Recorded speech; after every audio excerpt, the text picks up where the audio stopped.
Good afternoon, ladies and gentlemen. Thank you so much for joining us this evening, and welcome to all of the families who are new to us at the Royal Alexandra and Albert School. My name's Ria Mitchell. I'm the acting head, and I'm just going to start by introducing you to the people who I've got with me this evening. I'm delighted to be able to introduce you to Mike Brown, head of Key Stage 3. Hello, everybody.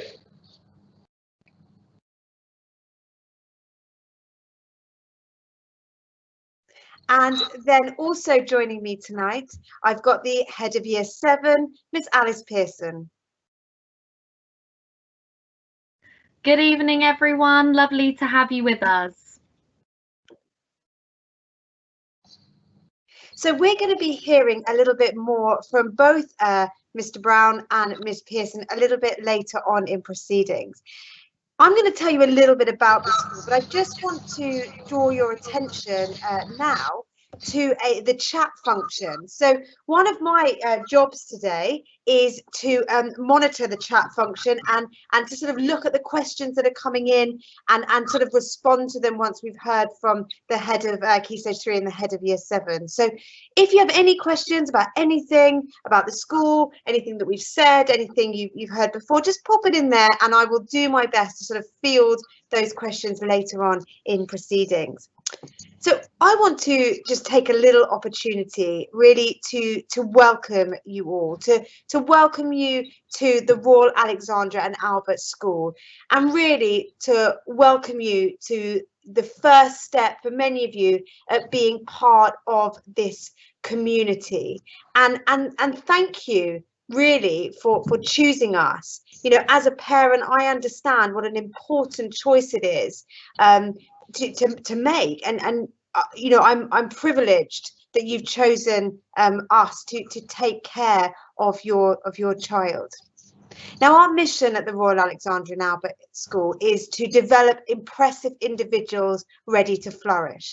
And what we mean by that is it's about providing an inclusive all-round education, delivering academic progress and success, and inspiring leadership and character.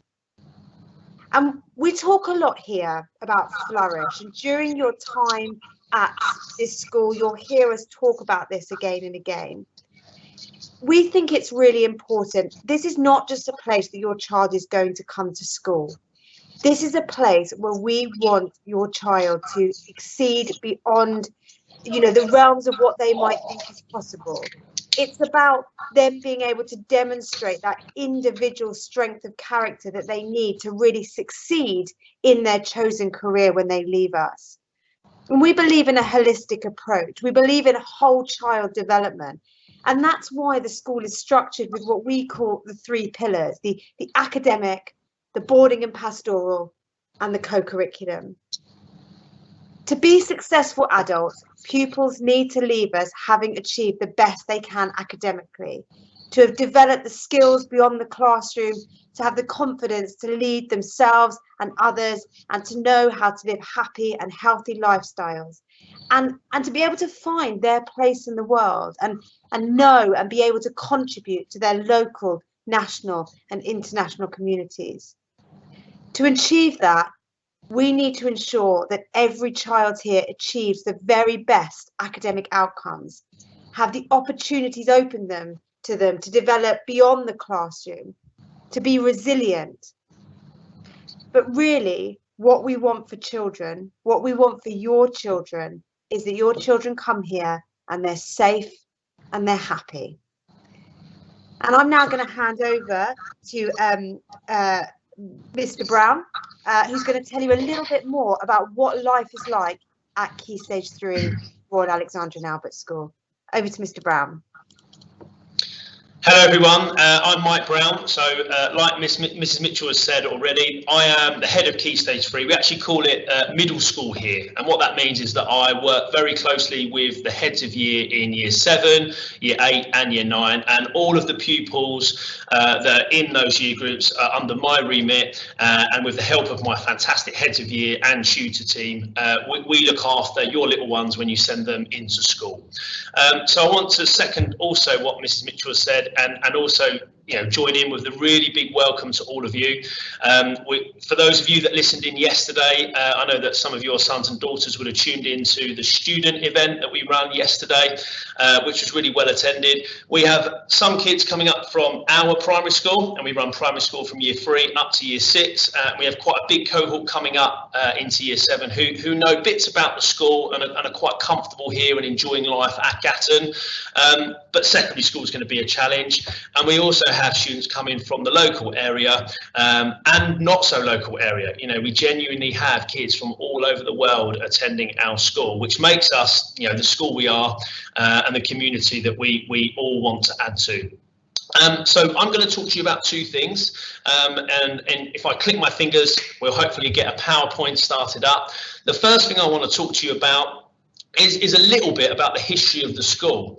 I'm very proud of the history of our school, and being what I'd like to think is a big important part of that now during my tenure here. When I first joined the school, I was really impressed with the grounds. I was really impressed with the fact that I'd got a PE job, which was so competitive, and I was really welcomed and made to feel so by all of the students and all of the staff here. But I didn't know too much else about the school. As I say, we're extremely proud of our history here. We're actually born many, many moons ago out of 2 charity organisations, 2 orphanages, one for the boys, which was the Albert Orphanage, and one for the girls, which was the Alexandra Orphanage. And I actually moved out to this site to get away from London, where they were based, to avoid things like the bombings in the world wars. And that's where we find ourselves now. So the school was born out of a need to really help those that required that help. They were really suffering. They had lots of baggage outside of normal school life, as we'd like to think for most students. So I'm really proud that that's something that's definitely continued, and it's something that plays a huge part in the school that we are now. All schools are diverse in nature, but we are extremely diverse. We have kids from every walk of life. We have rich kids, we have poor kids, we have everyone in between. We have kids who live at school. We have kids who live, literally on the other side of the world and travel to us internationally to come to school here. And our staff also hugely experienced and worldly, and this huge melting pot that we are throws up lots and lots of different challenges for us as staff and for the students themselves. But I actually think it makes us really stronger together. If you look at some of the pictures that are on the screen, obviously you've got pictures on the left-hand side there of olden days at the Royal Alexandra and Albert School as it early set out, and on the right you've got more recent pictures. And whilst many things have changed at our school, actually the core values that hold us together are very much in play. And I thought it'd be really easy to show you and explain to you about our school crest and our school badge, which is going to appear on the screen now. So the different elements of this school crest have been made to exemplify what we want from our students and staff who come to school here either to study or to work. So if you look at the top left-hand side of that badge in the middle, you will see the first oak tree, and that oak tree is there to signify the journey into adulthood that children make. So they start off quite small, some as young as 7 years old, joining us in year 3, and they leave us at 16 or 18 years old, where they are very much considered to be young adults, or indeed adults in some cases. So everyone is on their own journey, and we want to respect that, but we also really must pay heed to the fact that we have a collective ownership that everybody must try to help everybody else out on their journey. And that's what that first oak tree is there for, that growth. The second oak tree on the top right-hand side is there to signify strength. So strength of character, the strength to look after yourself, the strength to look after other people. I'm going to talk to you about becoming an upstander, which is a word that you're not going to get sick of, hopefully, but you are going to hear an awful lot as your little ones join us in year 7. We very much want to be a team. We want to be a family, we want to be a community, and we want to be stronger together. So we all have to play our role in that so that we can support one another when things get a bit tough, because growing up is tough and secondary school can be tough for kids. So we need that support around them. In the middle of that badge at the top, the sort of tealy blue colour and white colour wavy lines is there to embody the water that we have on site. So we're very much lucky to have 3 amazing lakes in our beautiful surrounding areas, but it's also to signify that the body of knowledge. So whether that be subject areas, and students are going to be, you know, exploring lots and lots of different subject areas than they would have in primary school, but also the knowledge that students are going to build about themselves and the world around them and how they can interact and behave and offer positivity in lots and lots of different social settings. Like Mrs. Mitchell said, we're here to try and get good grades, so they've got a foundation to move on and hopefully be successful in the future. But also we want to make sure that our students are positive members of society that can contribute and are confident enough to do that as well. And then loud and proud in the middle of that badge, we have the lion rampant, which takes, you know, real centre stage in that school crest. And this is to exemplify the bravery that we want everyone at Gatton to show, especially when times get a bit hard. So we want people to take risks, we want them to be confident, and we want them to be prepared to fail and learn from those experiences in order to progress. And that's very much in all of those 3 areas of their life. I'd like to talk to you a little bit more now on the next slide about the word upstander. So your students, your children are joining us as students in Year 7 in September, and we are launching a brand new initiative at school.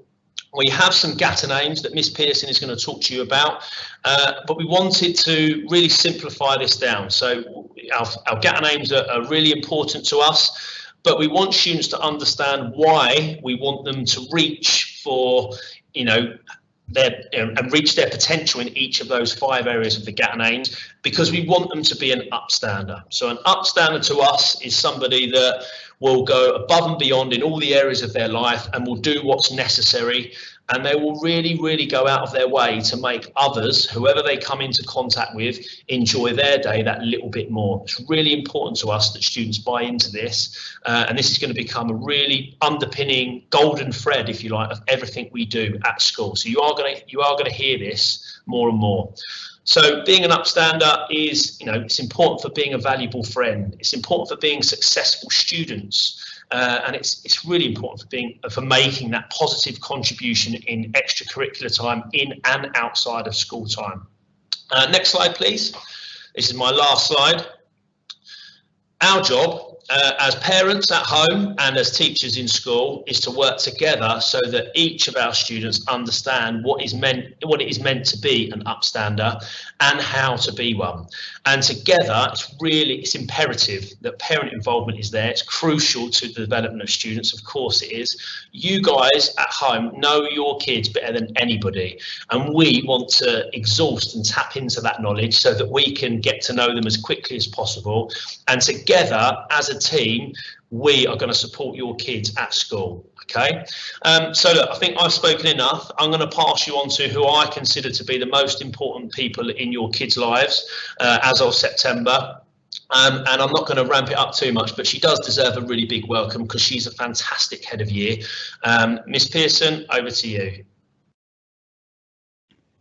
Thank you for that very large introduction, Mr. Brown. Yes, my name is Miss Pearson. I will be your child's head of year as of September. I will work alongside your children's tutor and Mr. Brown, and obviously all the staff at our school, to oversee the pastoral and academic well-being of your children. I'm just going to open up a PowerPoint now. Just bear with me. You know, no Chris Whitty moments here, I hope, but hopefully, Mr. Brown, can you confirm you can see my PowerPoint? It's all good, Miss Pearson. Off you go. Fabulous. So I've opened with this slide because on the left-hand side is the first sign you see when you drive into our wonderful school site, and it's the first sign that reassures you I'm in the right place. I've dropped them off in the right area. And then in the middle we have our beautiful Gatton Hall, which We have meetings in, we have celebratory lunches in, but also if your children end up staying till sixth form, they may even end up living in that beautiful building. And then on the right hand side is a lovely photo. It's a few years old now, but actually I hope that's how your children are feeling about joining our wonderful community as of September. But if they're not, don't worry, we are all here to support them in the transition, which we know can be a tricky process. So by way of introduction, yes, my name is Miss Pearson. I will be your child's head of year. I also oversee the netball programme at the school, and I am a PE, maths and PSHE teacher. So lots of strings to my bow, and it's wonderful because it means I get to see children in and outside of the classroom, and it really helps me to get to know them a little bit better. Now I'm going to go over a few kind of the typical things that you may wish to learn about, and then obviously tap into, as a parent, how you can support your child with those things. So a question I quite often get asked is kind of, what does a typical day at our school look like in the senior school? So this is phrased for a boarder, but of course, if your child will be a flexi student as of September, they will be welcome on site for breakfast from 7:30 in the morning anyhow. We then have registration that starts really promptly at 8:30, and your child will end up spending every single morning from 8:30 till 8:50 with their tutor. Now, sometimes that will be going off to chapel or assembly, which this year have been virtually held via Teams. Fingers crossed, we'll wait and see whether we'll be able to actually have everyone together in one room, but if not, they will continue virtually. If they don't go off to chapel or assembly, they will spend that 20 minutes in their tutor base with their tutor and their fellow tutees doing an activity of some kind, for example, our Votes for Schools programme, and that is a really good time for them to have a check-in with their tutor, but also to set them up ready for the day ahead. Then the day follows the structure of 2 lessons followed by a break time, 2 lessons lunchtime, and then 2 lessons, and they return to houses. Activities are a huge part of life at Gatton. We have a fantastic co-curricular programme, which Mrs. Mitchell has already touched upon, that is one of the 3 pillars of our school. And it's a really big part of potentially why you've chosen to send your child here, but also a really big part of a life at our school. We actively encourage students to get involved in that, to push themselves and to try and go for a club that maybe they haven't gone for before, maybe something that will push them out their comfort zone and stretch them as an individual. They then obviously can have dinner at school and return to their boarding houses, which we are hopeful flexi students will be able to go into as of September. There'll be more information to follow on that. And then obviously they can stay for prep as well to complete that during the prep session, or sometimes students choose to go home if they are a flexi boarder.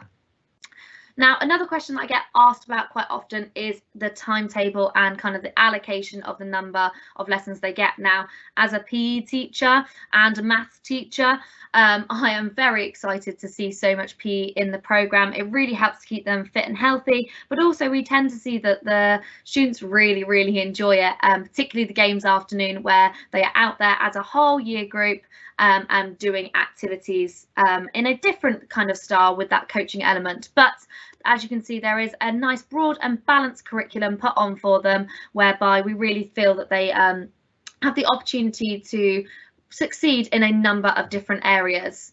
Now, the image that's just come on the screen is the timetable that the students will be presented with on their first day. Yes, we print these for them. Yes, we encourage them to stick them into their prep diaries so that they do not lose them.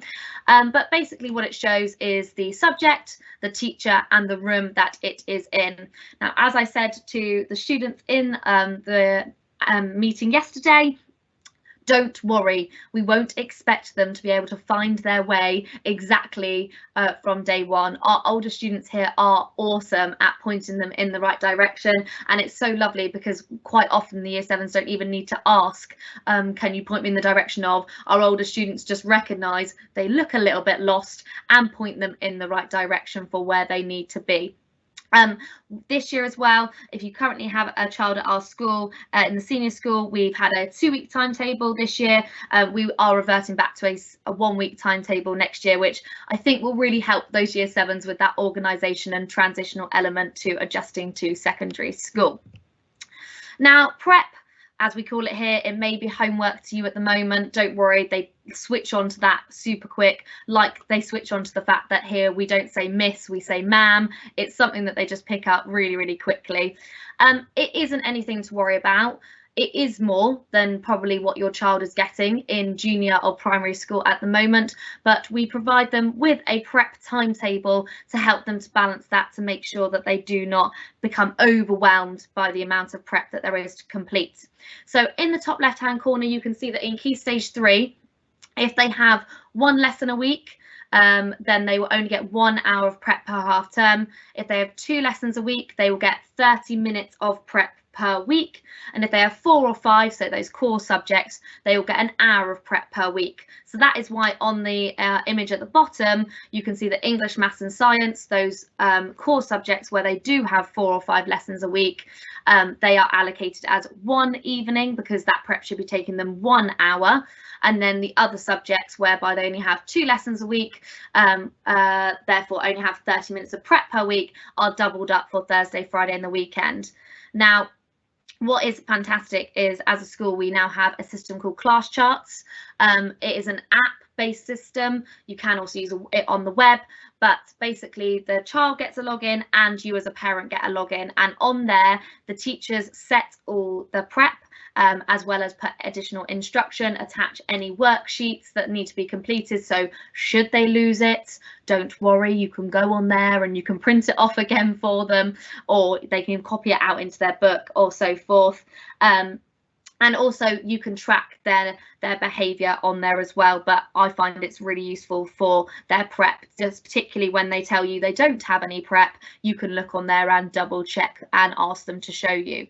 Now, one thing that we do find is really helpful, even if you've got a child that's going to be boarding or a flexi, is having that parental involvement in the prep. So asking to see on a Monday evening when they tell you they've finished their prep, oh, can you show me your English prep, and taking an interest in it and maybe asking them to talk you through it.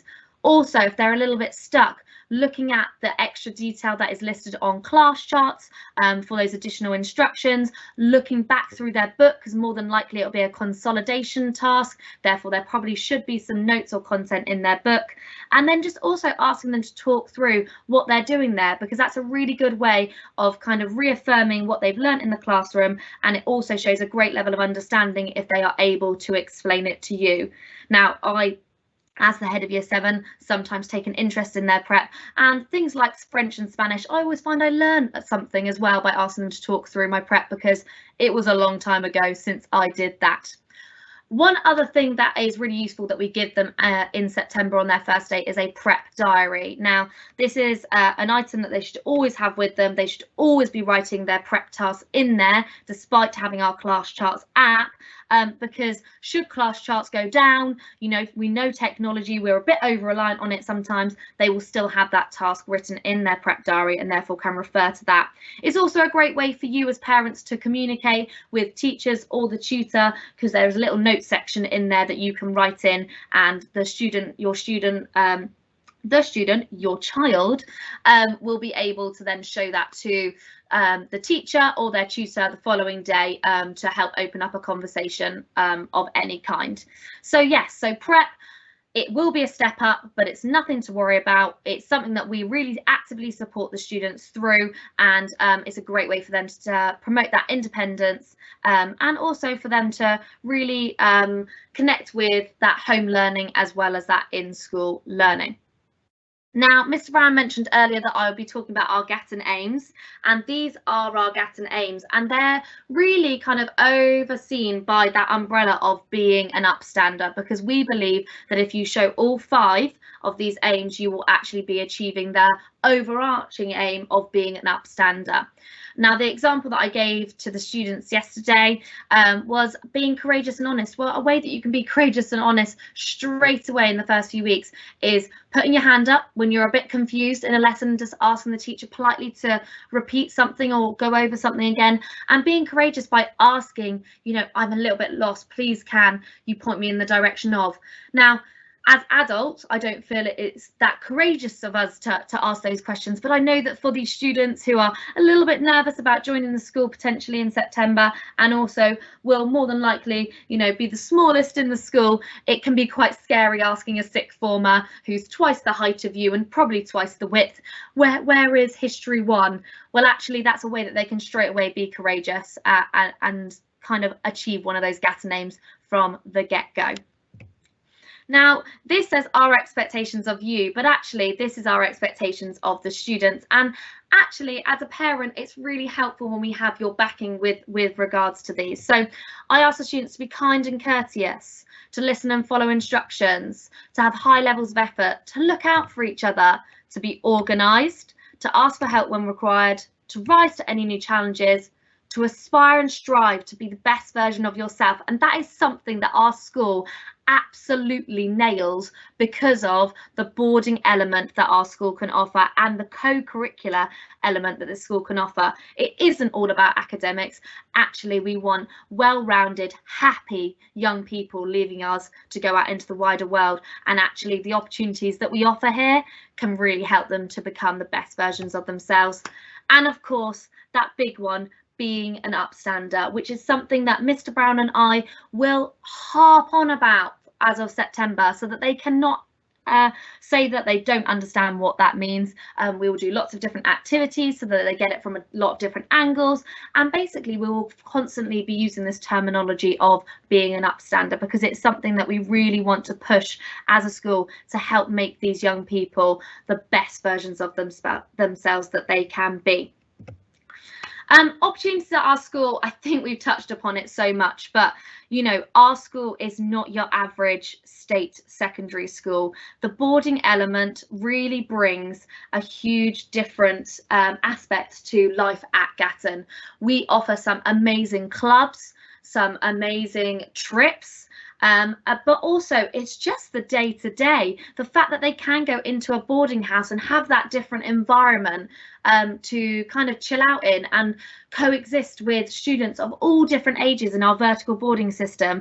It really does make a huge difference, I think, to the students having an appreciation of their place in society, but also in our community, and really helps them to appreciate where other people are coming from and different views, and that kind of diverse element of our school really comes into fruition.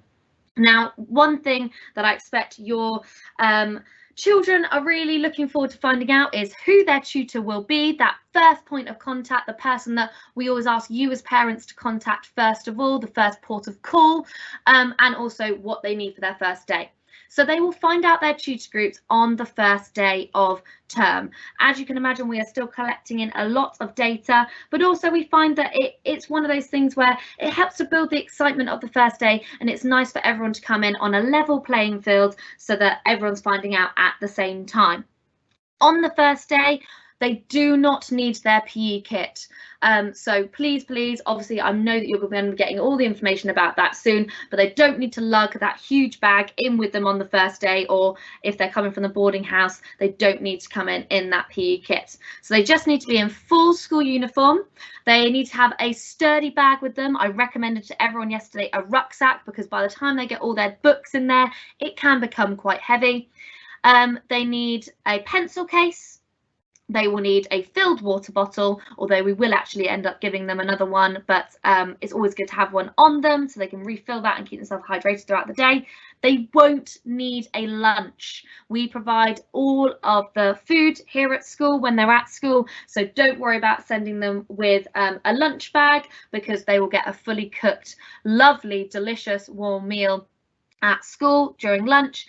And the only other thing that they might want to bring with them is the transition pack. Now that's going to come to you in the next few weeks, but it's something to kind of get their minds thinking about starting secondary school, kind of help them to manage some of the situations that they may come across, and also there's a load of fun activities in there for them to complete. So first day, all they need: bag, pencil case, water bottle and transition pack, and to come in full school uniform. Do not need PE kits, do not need anything else. So I'm now going to hand back to Mrs. Mitchell, who is going to start off answering some of your questions. But All I want to say is I hope your children are really looking forward to joining us in September. We cannot wait to have them as part of our community, and I cannot wait to get to know them a little bit better, and I look forward to speaking to you all over the coming year.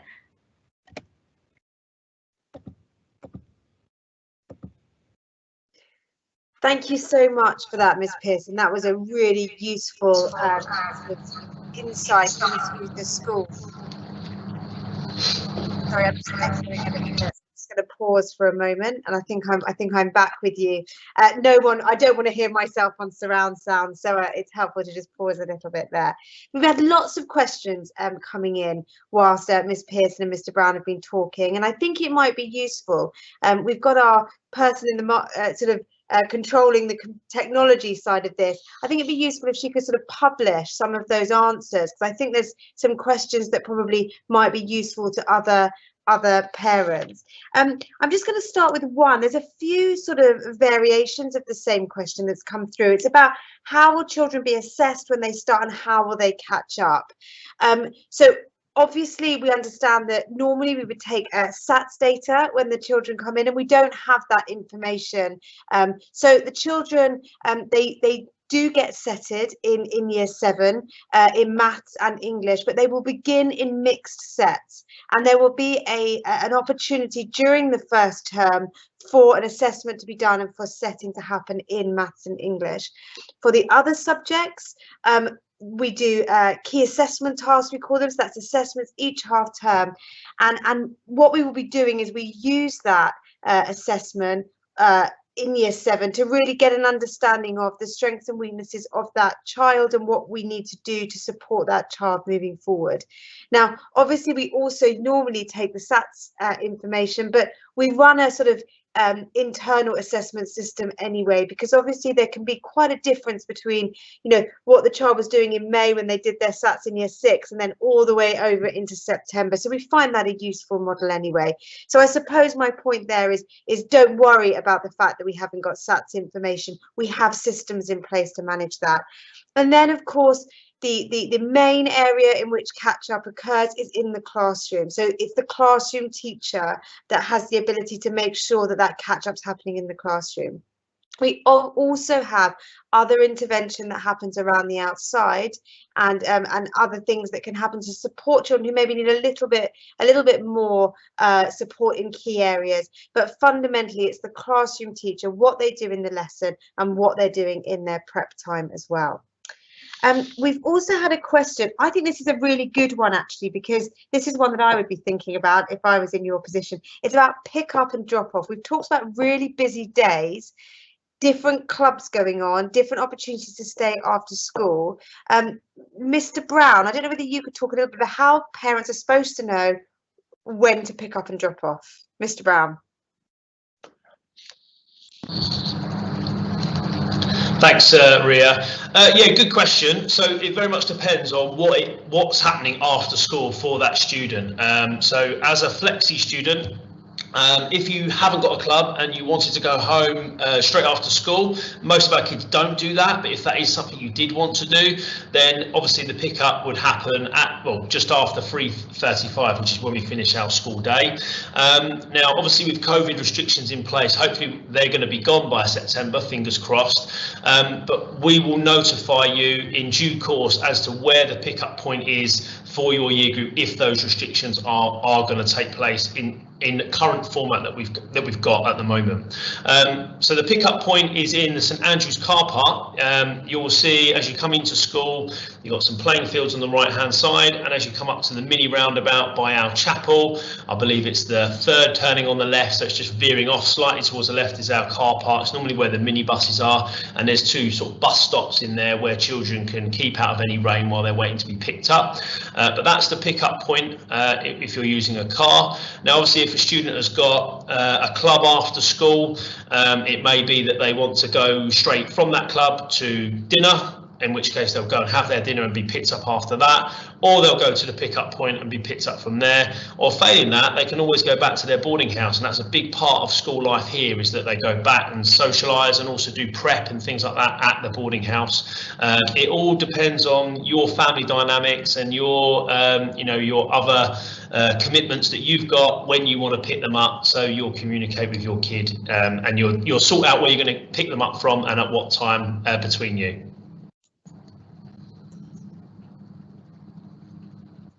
Thank you so much. I've had a question in the Q&A about Saturday school.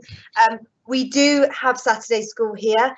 It is slightly different timing, so it's the same drop-off time. Registration starts at 8:25. We have 4 lessons. They're slightly shorter than they are during the week, and we finish at midday. Because we do Saturday school, that does add up to the 190 days of education that state schools have to offer a year. And so that's how we can get away with slightly longer holidays.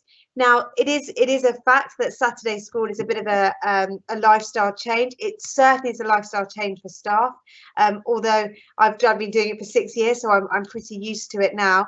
But it is part of a normal school day, and it is an expectation that the children will be attending Saturday school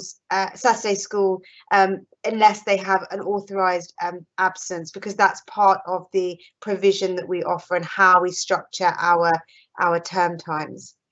I've now got a question that I'm going to throw over to Miss Pearson. How often will my child have contact with their head of year and their head of middle school?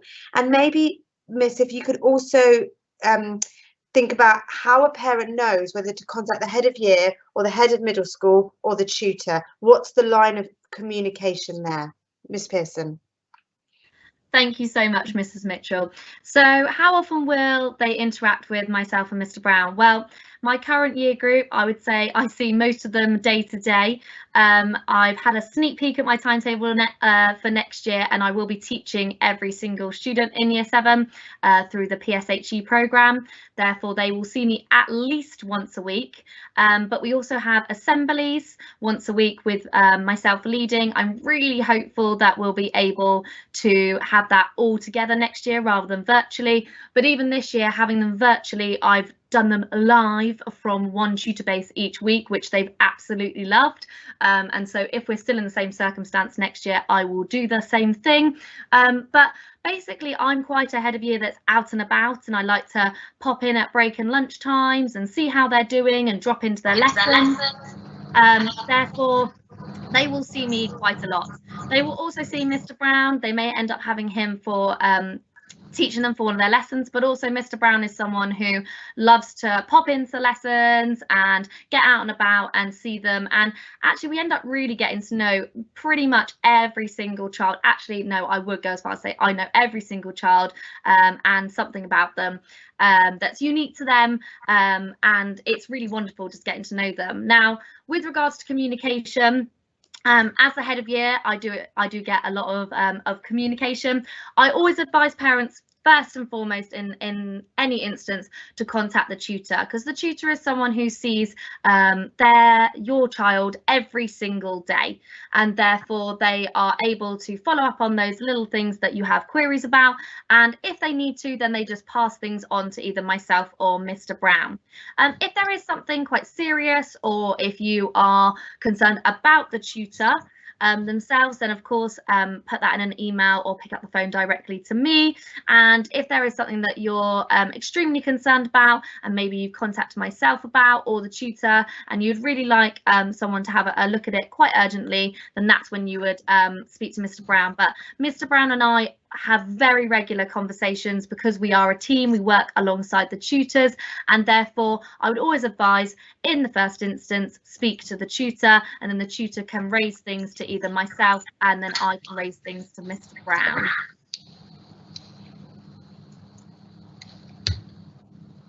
Thank you. I'm conscious of time. There's we've had lots of questions, and if you haven't had your questions sort of articulated, they are being answered in the chat function. I'm going to go to sort of what I think would be a good final question to take, because I think this is sort of quite a useful one actually. I've had a question about how do we ensure that, given that some of the children are flexi boarders and some of the children are boarders, how do you ensure that we don't create a two-tier system and that flexi boarders and boarders feel sort of part of the school together? And I think it's worth, I might just hand over to Mr. Brown for that one.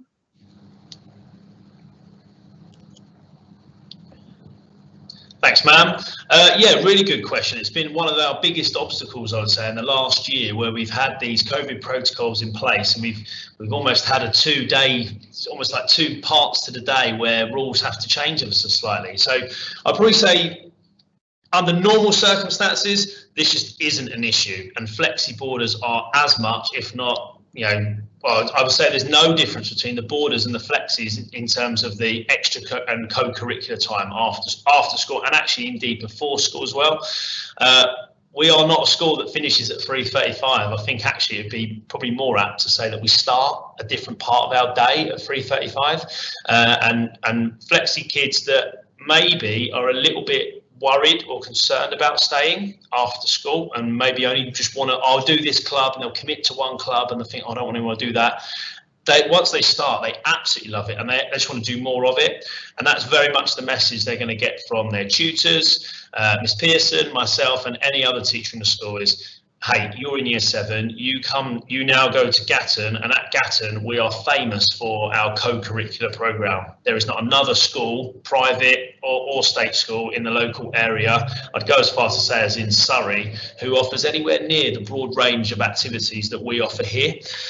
So that is a really big part of how our flexis and our boarders can integrate with one another and become that community and gain that feeling that they are a bit of a team that we're after, and is so important to how we run our school. I think other areas of the school that help them is that our classes are really mixed. So the school day is a complete mixture of boarders and flexis in each tutor group and each class that is taught. And then under normal circumstances, I mean, it hasn't been in play this year because we've had to keep them separate in the way that we have, but we have vertical boarding houses. So we have year 7 all the way through to year 13, 18-year-olds in most boarding houses. And the flexis are encouraged to go back at break times and lunch times and integrate with boarders, not only in their year, but in boarders with other year groups as well, and flexis with other year groups. And that becomes, you know, they get their house identity and they're part of that house. And we're really looking forward to welcoming flexis in the current year 7 group who have not yet had the chance to experience boarding house life, as well as our new year 7 starting in September.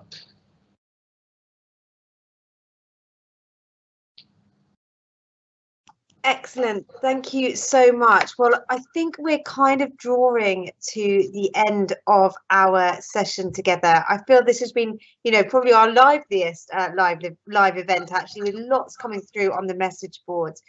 You know, there are a lot of anxieties about a big change. Now, I can appreciate that. The children feel a bit of anxiety. We've probably got some new staff who are starting and feeling a bit of anxiety, and you probably are as parents, because you know this really is a really big step in your child's life. But I suppose my parting thoughts here are that you know, we've done this hundreds and hundreds and hundreds of times before, and really success at school is all about trust in us. And also us working together, because ultimately we all want your children to be absolutely the best they can be and have the happiest time they possibly can at the Royal Alexandra and Albert School. So I very much sort of would encourage you to sort of, if you're still concerned, get in touch with us. We can help you with those questions. But we're really looking forward to meeting you, to meeting your children, and to starting that journey with them through this school. Thank you so much.